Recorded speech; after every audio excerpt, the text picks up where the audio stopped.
நாட்டில் இருக்காத, நாட்டை விட்டு ஓடிப்போ, நீங்கள் மனித இனத்தையே சேர்ந்தவங்க இல்லை அப்படின்னு நிறைய அவங்கள திட்டி திட்டி திட்டி எழுதி எழுதி வைக்கிறாங்க. அவங்கள கூப்பிட்டு கண்டித்து பார்த்தாங்க, அடித்து பார்த்தாங்க, அபராதம் போட்டு பார்த்தாங்க. ஒருத்தனும் திருந்துற மாதிரி இல்லை. நேராக கொண்டு வந்து கோர்ட்டில் நிப்பாட்டிட்டாங்க. இப்போ இந்த அம்மா பார்த்தாங்க, ஒன்று இவனுக்கு நம்மளும் ஃபைன் தான் போடணும், மறுபடியும் இதை தான் செய்வான். இல்லை சிறார் சிறையில் கொண்டு போய் அடைக்கணும். சிறார் சிறையில் அடைச்சா என்ன ஆகும்? அவன் இதை விட பெரிய வில்லனாக வெளியில் வருவான். மாஸ்டர் படத்தில் பார்த்தோம்ல, விஜய் சேதுபதி எப்படி வெளியில் வந்தார், அது மாதிரி ஆயிரும். அப்போ இவன் திருந்துவதற்கு என்ன செய்வது அப்படின்னு உடனே அந்த அம்மா ஒரு தீர்ப்பு கொடுத்தார்கள். பெரிய பணக்காரராக இருக்கிறாரு, 10 கார் வச்சிருக்கிறாருன்னா இறந்தவர் ஆடி காரில் ஒரு 5 நிமிஷம் கூட்டு போவாங்களா? எங்கள் அப்பா 5 கார் வச்சிருக்கிறாருடா, 5 நிமிஷம் ஆடி காரில், 5 நிமிஷம் பென்ஸ் காரில், 5 நிமிஷம் அவருக்கு பிடிச்ச அம்பாசிடர் காரில் ஒரு ரவுண்ட் அடிச்சுட்டு அதுக்கப்புறம் ஐஸ் பெட்டிக்கில் வைப்பான்னு சொல்லுவாங்களா? சொல்ல மாட்டாங்க இல்லையா? எல்லாருக்கும் சமம் தானே. பிறைய யாரை ஓடி யார் ஜெயிக்க போறா? மனித வாழ்க்கை இன்னைக்கு இருக்கும் நாளைக்கு போகணும் ஏதாவது நிர்ணயிக்கப்படுகிற ஒரு வாழ்க்கையே இல்லை. இந்த வாழ்க்கையில் நம்ம யாருக்கிட்ட சண்டை போட போகிறோம்? மெதுவாகவே போவோமே. முற்றுப்புள்ளியின் கன்னத்தில் செல்லமாக கிள்ளுங்கள், அது கமா ஆகிவிடும் என்று எழுதுகிறார் என்றால், அந்த வார்த்தைக்கு இடையே இருக்கக்கூடிய அந்த கமாவுக்கு கூட ஒரு கவிதை எழுத முடியும் என்றால் அது இந்த தமிழ் மண்ணில் இருக்கிற ஒருவரால் முடிகிறது. இப்போ எந்த அளவுக்கு ஒரு மொழியை நேசிச்சிருப்பார். போகிற போக்கில் கவனித்தால் கூட இந்த மொழி ரொம்ப அழகாக தாங்க இருக்கும். பார்த்திபன் ஒரு மேடையில் நடிகை மீனா வந்திருக்கிறாங்க. டக்குன்னு சொல்கிறார், கண்ணே மீனா, மீனே கண்ணா. டக்குன்னு போகிற போக்கில் இந்த மொழி எவ்வளவு நம்ம வசீகரிக்கக்கூடிய ஆற்றல் இருக்கிறது இல்லையா? கலைஞர் அவர்களை பற்றி அண்ணன் நிறைய சொன்னாங்க. கலைஞர் அவர்கள் சட்டமன்றத்தில் உட்கார்ந்துருக்கிறாங்க. மீன்வளத்துறை அமைச்சர் பேசுறதுக்காக வர்றார். அவர் நிறைய பேசக்கூடியவர். உடனே இவர் எழுதி கொடுக்குறாரு குறிப்பு. கொஞ்சம் நேரம் போய் நான் ரொம்ப நேரம் பேசினாலும் இவங்க எழுதி கொடுத்துருவாங்க, சீக்கிரம் முடிங்க, நாங்கள் வீட்டுக்கு போனோம் அப்படின்னு. அவர் எழுதி கொடுக்கணும். இப்போ எழுதி கொடுக்குறாரு கலைஞர், ஐரை மீன் அளவு பேசவும். அவர் மீன்வளத்துறை அமைச்சர். சுறா மீன் அளவு பேசுகிறதா நீ பாட்டுக்கு? ஐரை மீன் அளவு பேசவும். என்ன ஒரு காமன் சென்ஸ் பாருங்க, பிரசன்ஸ் ஆஃப் மைண்ட். கவலையின்றி சுவாசியுங்கள். உலகின் தலை சிறந்த மருத்துவர்கள் உங்களுக்கு சிகிச்சை அளிக்கிறார்கள். நுரையீரல் அறுவை சிகிச்சையில் உலக விகிதத்தை விட அதிக வெற்றி. நீங்கள் புகைப்பிடிக்கும் பழக்கம் உள்ளவரா? ஆண்டுக்கு ஒரு முறை லோடோஸ் சிடி ஸ்கேனில் பரிசோதித்து உங்களையும் உங்கள் குடும்பத்தாரின் பாதுகாப்பை உறுதி செய்து கொள்ளுங்கள். ரூபாய் 5000 மதிப்புள்ள பரிசோதனை ரூபாய் 2500 மட்டுமே. தங்கம் மருத்துவமனை, நாமக்கல் மற்றும் கான்பூர். அவங்க வீட்டில் ஒரு அலமாரி இருக்கும். அந்த அலமாரியை திறந்துட்டாங்கன்னா வேறு ஒரு பெரிய உலகம், ஒரு பெரிய சாம்ராஜ்யம். அவங்களுக்குன்னு ஒரு அரண்மனையே இருக்கும். பார்த்தா அவங்களுக்குன்னு மனிதர்கள் இருப்பாங்க. சிங்கம், புலி, கரடி எல்லாம் இவங்ககிட்ட வந்து பேசும், போரெல்லாம் செய்வார்கள். எப்படி அந்த நார்னியா திரைப்படத்தில் ஒரு அலமாரியை திறந்தால் அவர்களுக்கென்று ஒரு சாம்ராஜ்யம் விரிந்திருக்கிறதோ, அதுபோல உங்கள் புத்தக அலமாரியை நீங்கள் திறந்தால் உங்களுக்கு என்று ஒரு சாம்ராஜ்யம் நீங்கள் ஆட்சி செய்வதற்கு காத்திருக்கிறது என்பதை தயவு செய்து மறந்து விடாதீர்கள். புத்தகத்துக்குள்ளே அவ்வளவு ஆற்றல் இருக்கிறது. ஒரு கவிஞன் தான் எழுதினான், நான் இறந்தால் நிச்சயமாக சொர்க்கத்துக்கு தான் போவேன். சொர்க்கம் எப்படி இருக்கும் தெரியுமா? நான் சொர்க்கத்தை பார்த்ததில்லை, ஆனால் சொர்க்கம் எப்படி இருக்கும் என்று நான் நம்புகிறேன். சொர்க்கம் என்பது புத்தகங்களால் நிரம்பிய நூலகத்தை போல்தான் இருக்கும் என்று அவன் எழுதினான். சொர்க்கம் எப்படி இருக்குன்னு யாருக்கும் தெரியாது, ஆனால் நூலகம் இருக்கிற இடம்தான் சொர்க்கமாக இருக்கும் என்றால் அது எவ்வளவு மகிழ்ச்சிகரமானதாக இருக்கும் என்பதை நாம் யோசித்து பார்க்க வேண்டும். மகிழ்ச்சியை விலை கொடுத்து வாங்க முடியுமாங்க? நீங்கள் எதை வேணால் விலை கொடுத்து வாங்கலாம். மகிழ்ச்சியை விலை கொடுத்து வாங்க முடியுமா? கடைக்கு போய் அண்ணாச்சி 1/4 கிலோ மகிழ்ச்சி நிறுத்து, இந்த பையில் போட்டு கொடுங்க, கேட்க முடியுமா? இல்லை டீ கடைக்கார்ட்ட போய் அண்ணே ஒரு டம்ளர் ஸ்ட்ராங்காக மகிழ்ச்சி, லைட்டாக தூக்கலை நிம்மதியும் கலந்து அப்படி ஒரு ஆற்றி என் கையில் கொடுங்க, வாங்க முடியுமா? முடியாது. மகிழ்ச்சியை விலை கொடுத்து வாங்கவே முடியாது. ஆனால் நீங்கள் நினைத்தால் முடியும். மகிழ்ச்சியை விலை கொடுத்து வாங்க முடியும். ஏனென்றால் புத்தகங்களை நீங்கள் விலை கொடுத்து தானே வாங்குகிறீர்கள் என்றால் நீங்கள் மகிழ்ச்சியை விலை கொடுத்து வாங்க முடிகிறது என்றுதான் அர்த்தம். நீங்கள் மனதை ஒருநிலைப்படுத்த, மனதை அமைதிப்படுத்த எத்தனையோ கோர்ஸ் போகிறீங்க, கோயிலுக்கு போகிறீங்க, என்னென்னமோ செய்து பார்க்கிறீர்கள். ஆனால் நீங்கள் இந்த புத்தக திருவிழாவுக்குள்ளே போங்க, ஏதோ ஒரு பதிப்பகம் உங்களை உள்ளே கூப்பிடும், அமைதியாக உள்ளே போங்க. ஒரு கோயில் பிரகாரத்துக்குள்ளே போகும்போது எப்படி போவீங்க, அது உங்களை கூப்பிடும். போய் ஒவ்வொரு புக்காக எடுத்து பாருங்கள். ஏதோ ஒரு புத்தகத்தில் உங்கள் கை அப்படி பரபரன்னு அதை இறுக்கி பிடிக்கும், அதை அப்படி பிரட்டி பாருங்கள். ஏதோ ஒரு வரி உங்கள் சட்டை கலரை பிடித்து இழுக்கும். அந்த புத்தகத்தை வாங்கிட்டு வந்துடுங்க. வீட்டில் உட்காந்து தனிமையில் அந்த புத்தகத்தை வாசித்து பாருங்கள். இதுவரை உங்கள் வாழ்க்கையில் நீங்கள் என்ன தேடினீர்களோ அந்த தேடலுக்கான விடை நிச்சயமாக அந்த புத்தகத்தில் இருக்கும். புத்தகம் அவ்வளவு பொக்கிஷங்களை தனக்குள் சுமந்து கொண்டு அமைதியாக இருக்கிறது. அதனால் புத்தகத்திற்கான இடத்தை இந்த பெரம்பலூர் மீண்டும் ஒரு மறுபுரட்சியாக தர வேண்டும். புத்தகம் என்ன செய்யும்? 2-3 வருஷத்துக்கு முன்னாடி நடந்த ஒரு சம்பவம்.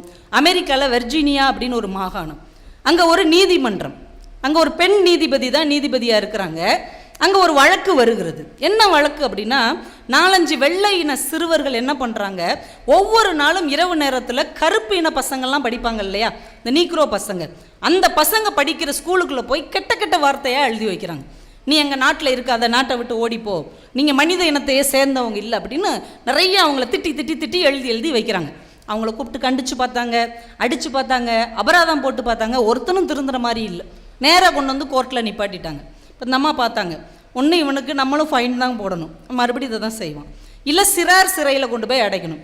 சிறார் சிறையில் அடைச்சா என்ன ஆகும், அவன் இதை விட பெரிய வில்லனாக வெளியில் வருவான். மாஸ்டர் படத்தில் பார்த்தோம்ல, விஜய் சேதுபதி எப்படி வெளியில் வந்தார், அது மாதிரி ஆயிரும். அப்போ இவன் திருந்துவதற்கு என்ன செய்வது அப்படின்னு உடனே அந்த அம்மா ஒரு தீர்ப்பு கொடுத்தார்கள். இந்த 5 சிறுவர்களும் 12 புத்தகங்கள் அந்த அம்மா எழுதி கொடுத்தாங்க. இந்த 12 புத்தகங்களையும் மாதம் ஒரு புத்தகமாக படித்து அவங்களுக்கு பக்கத்தில் இருக்கிற காவல் நிலையத்தில் அந்த புத்தகத்தை பற்றிய ஒரு ஆய்வுரை வழங்க வேண்டும், 1 வருடம் கழித்து என்னை பார்க்க வேண்டும்னு எழுதிட்டாங்க. இந்த 1 வருடத்திற்குள் அந்த பசங்க மேலே எந்த ஒரு குற்ற வழக்கும் பதிவு செய்யப்படவில்லை. அவன் ஒரு ஒழுக்கமான வாழ்க்கையை வாழ்ந்திருக்கிறான் என்று அந்த அம்மாவுக்கு ரிப்போர்ட் வந்திருக்கு. இப்போ ஒரு புத்தகம் வளர்ந்து வருகிற குழந்தைகளின் மனசுக்குள் எப்படிப்பட்ட ஒரு மாற்றத்தை உருவாக்க முடியும் என்பது அமெரிக்காவில் நடந்த ஒரு சம்பவத்தின் மூலமாக நம்மால் உணர்ந்து கொள்ள முடிகிறது. என்றால் ஒரு புத்தகத்தை வாசிப்பது அவ்வளவு பெரிய வல்லமையை நமக்குள் விதைக்கக்கூடிய ஆற்றல் நிறைந்தது. ஒரு சின்ன வரி, ஒரு சின்ன கவிதை, ஒரு சின்ன சிறுகதை, ஒரு கட்டுரை, ஒரு நாவல், ஏதாவது ஒன்று உங்களை ஏதோ ஒரு கணத்தில் புரட்டி போட்டுவிடும் ஆற்றல் கொண்டது. அதுக்காக நீங்கள் காத்திருக்கணும். தமிழில் கமா அப்படின்னு ஒன்று இருக்குல்ல, இதை எழுதிட்டு கமா போடு, மானே தேனை போட்டுட்டு ஒரு கமா போடு அப்படி சொல்கிறோம் இல்லையா. இந்த கமா எத்தனை தடவை நீங்கள் கடந்து வந்திருப்பீங்க? கமா எத்தனை தடவை சர்வசாதாரணமான கமாவை பற்றி என்னைக்கே யோசிச்சிருக்கோமா? அப்துல் காதர் அப்படின்னு எங்கள் பட்டிமன்றத்துக்கு நடுவராகவும் இருக்கக்கூடிய ஒரு மிகச்சிறந்த பேச்சாளர், எழுத்தாளர் இருக்கிறார். அவர் கமா எப்படி உருவாகுதுன்னு உட்காந்து ஆராய்ச்சி பண்ணார். சொல்கிறாரு, முற்றுப்புள்ளியின் கன்னத்தில் செல்லமாக கிள்ளுங்கள், அது கமா ஆகிவிடும். முற்றுப்புள்ளியின் கன்னத்தில் செல்லமாக கிள்ளுங்கள், அது கமா ஆகிவிடும் என்று எழுதுகிறார். என்றால் அந்த வார்த்தைக்கு இடையே இருக்கக்கூடிய அந்த கமாவுக்கு கூட ஒரு கவிதை எழுத முடியும் என்றால் அது இந்த தமிழ் மண்ணில் இருக்கிற ஒருவரால் முடிகிறது. இப்போ எந்த அளவுக்கு ஒரு மொழியை நேசிச்சிருப்பார். போகிற போக்கில் கவனித்தால் கூட இந்த மொழி ரொம்ப அழகாக தாங்க இருக்கும். பார்த்திபன் ஒரு மேடையில் நடிகை மீனா வந்திருக்கிறாங்க. டக்குன்னு சொல்கிறார், கண்ணே மீனா, மீனே கண்ணா. டக்குன்னு போகிற போக்கில் இந்த மொழி எவ்வளவு நம்ம வசீகரிக்கக்கூடிய ஆற்றல் இருக்கிறது இல்லையா. கலைஞர் அவர்களை பற்றி அண்ணன் நிறைய சொன்னாங்க. கலைஞர் அவர்கள் சட்டமன்றத்தில் உட்கார்ந்துருக்கிறாங்க. மீன்வளத்துறை அமைச்சர் பேசுகிறதுக்காக வர்றார். அவர் நிறைய பேசக்கூடியவர். உடனே இவர் எழுதி கொடுக்குறாரு குறிப்பு. கொஞ்ச நேரம் போய் நான் ரொம்ப நேரம் பேசினாலும் இவங்க எழுதி கொடுத்துருவாங்க, சீக்கிரம் முடிங்க, நாங்கள் வீட்டுக்கு போனோம் அப்படின்னு. அவர் எழுதி கொடுக்கணும். இப்போ எழுதி கொடுக்குறாரு கலைஞர், ஐரை மீன் அளவு பேசவும். அவர் மீன்வளத்துறை அமைச்சர். சுறா மீன் அளவு பேசுகிறதா நீ பாட்டுக்கு, ஐரை மீன் அளவு பேசவும். என்ன ஒரு காமன் சென்ஸ் பாருங்கள், ப்ரெசன்ஸ் ஆஃப் மைண்ட். இப்போ இந்த அளவுக்கு இந்த மண்ணில் இந்த மொழியை கொண்டு விளையாட முடியும், மற்றவர் மனதில் நிற்க முடியும் என்று நிரூபித்த எத்தனை பெரியோர்கள் இருக்கிறார்கள். அதையெல்லாம் நம்ம பிள்ளைகளுக்கு நம்ம சொல்லி கொடுத்தோமா, இப்படி இதை சொல்லலாம்டா அப்படின்னு. திருவள்ளுவருக்கு கன்னியாகுமரியில் கலைஞர் சிலை வைத்திருக்கிறார். இதை எல்லாரும் ஆளுக்கு கவிதை எழுதினாங்க. கவிஞர் வாலி பார்த்தார், சிம்பிளாக ஒரு கவிதை எழுதினார். ஊரில் எல்லா சிலையும் பாருங்கள், சிலைக்கு மேலே காகம் உட்காந்துருக்கும். காக்கா தானே உட்காந்துருக்கும் எல்லா சிலைக்கு மேலேயும். ஆனால் ஒரு அளவுக்கு மேலே உயரமாக வச்சுட்டா அதில் காகம் உட்கார முடியாது. வாலி எழுதினார், எல்லோரும் காகம் அமர்வதற்கு சிலை வைப்பார்கள், நீ மட்டும்தான் மேகம் அமர்வதற்கு சிலை வைத்தாய். என்ன வார்த்தை பாருங்களேன். அதை படிக்கும் போது இதுவரைக்கும் ஏதாவது ஒரு மாமியார் பிரச்சனை இருந்தால் கூட அதை மறந்துட்டு நம்ம ரசிக்கிறோமா இல்லையா? வீட்டில் இருக்கக்கூடிய பிரச்சனைகளை ஒத்தி வைக்கக்கூடிய ஆற்றல் ஒரு மொழியின் ஒரு வரிக்கு உண்டு, ஒரு எழுத்துக்கு உண்டு, ஒரு சிறுகதைக்கு உண்டு, ஒரு நாவலுக்கு உண்டு, ஒரு வரலாறுக்கு உண்டு. இப்போ அதுக்குள்ளே நீங்கள் மூழ்கி போனீர்கள் என்றால் இந்த சாதாரண பிரச்சனையெல்லாம் உங்களை ஒருபோதும் தீண்டாது அப்படிங்கிறத நீங்கள் புரிஞ்சுக்கணும். அமுத பாரதின்னு ஒரு அழகான ஹைக்கூ கவிஞர். ஃபேஸ்புக்கில் நீங்கள் அமுத பாரதி அப்படின்னு அவருக்கு ஃபாலோயர் ஆகிட்டிங்கன்னு வைங்களேன், டெய்லி ஒரு கவிதை போடுறாருங்க. டெய்லி எப்படி ஒரு மனுஷன் ஹைக்கூ எழுத முடியும்? ஆனால் அவர் பாட்டுக்கு எழுதுறாரு. சில கவிதை பார்த்தீங்கன்னா அன்னைக்கு முழுக்க உங்கள் மனசில் ஓடிக்கிட்டே இருக்கும். ஒரு கவிதை எழுதியிருந்தார், 3 வரி தான், ஹைக்கு தெரியும்ல, 3 வரி தான். விஷத்தை பாய்ச்சும் பாம்பு உணவு தருகிறது பாம்பாட்டிக்கு. விஷத்தை பாய்ச்சும் பாம்பு கூட உணவு தருகிறது பாம்பாட்டிக்கு. நம்ம பாம்பை பார்த்தா பதறுவோம்ல, ஐயோ கொட்டிரும் கொன்றும். ஆனால் அந்த பாம்பு கூட அதை நம்பி இருக்கிற ஒருத்தனுக்கு சாப்பாடு போடுது இல்லையா. ஒரு கிளி தான் அது அதை நம்பி இருக்கிற ஜோசியக்காரனுக்கு அது சாப்பாடு கொடுக்குதுல்ல. ஒரு யானை கூட பிச்சை எடுத்து பாகனை வாழ வைக்குது. ஆனால் இந்த கவிதையை நம்ம இப்படியே சாதாரணமாக கடந்து போயிட முடியுமா? இது பாம்பு பற்றின கவிதையா? நம்ம வீட்டில் இருக்கிற பாப்புக்கள் பற்றிய கவிதை. ஒரு பாம்பு கூட வளர்த்தவனுக்கு சோறு போடுதுடா, விஷத்தை கக்கிற பாம்பு கூட.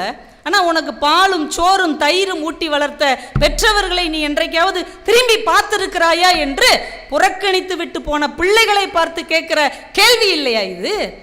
கவிதைக்கு பின்னால் எவ்வளோ யோசிக்க வைக்கிறாங்க பாருங்க. பெற்ற தாய் தகப்பனை எனக்கு என்னன்னு விட்டுட்டு போகிற பிள்ளைகள் இதை பார்க்கும்போது சவுட்டில் அரைச்ச மாதிரி இருக்குமா? இருக்காது. இன்னொரு கவிதை எழுதினார், 2 சின்ன வரி. கவனியுங்கள், நத்தை கூட சுவடு பதிக்கிறது. நம்ம நத்தையை ஆமையெல்லாம் நம்ம என்னத்துக்கு உதாரணமாக சொல்லுவோம்? சோம்பேறித்தனத்துக்கு. ஒரே இடத்துல அது பாட்டுக்கு கம்முன்னு இருக்கும், இல்லைன்னா மெத்தனமாக இருக்கும். இதுக்கு தானே உதாரணமாக சொல்லுவோம்.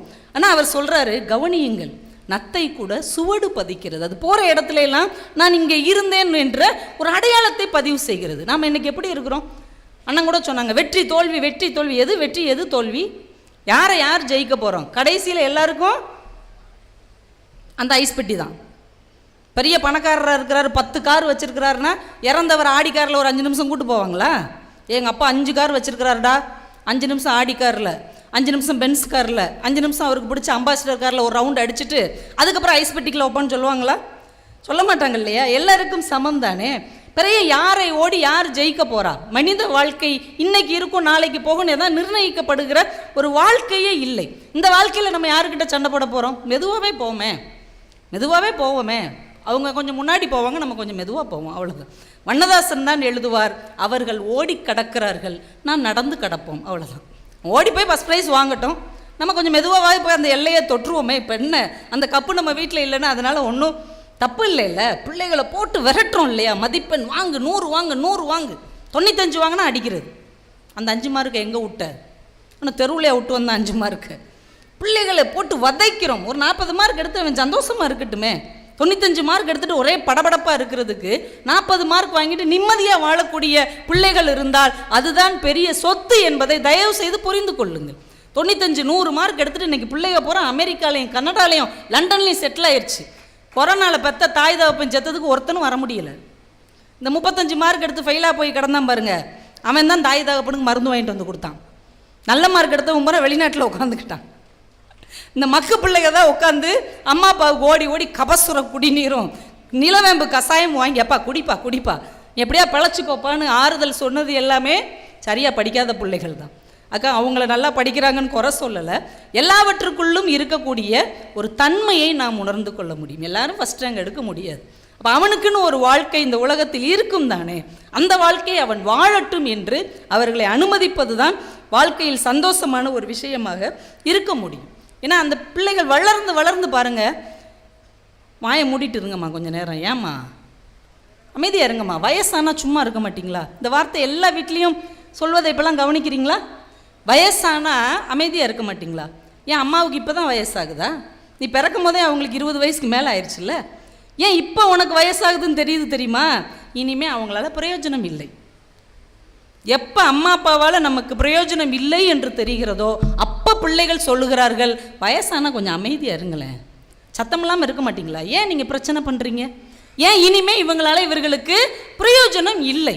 நீங்கள் தமிழில் காணாவுக்கு அடுத்து ஒரு எழுத்து வரும்ல, காங்க சாங்க அப்படிலாம் ஒரு வார்த்தை வரும்ல, அந்த எழுத்துக்கு ஏதாவது பயன்பாடு இருக்கா? சங்கு, இங்கு, மங்கு, அந்த இங்கு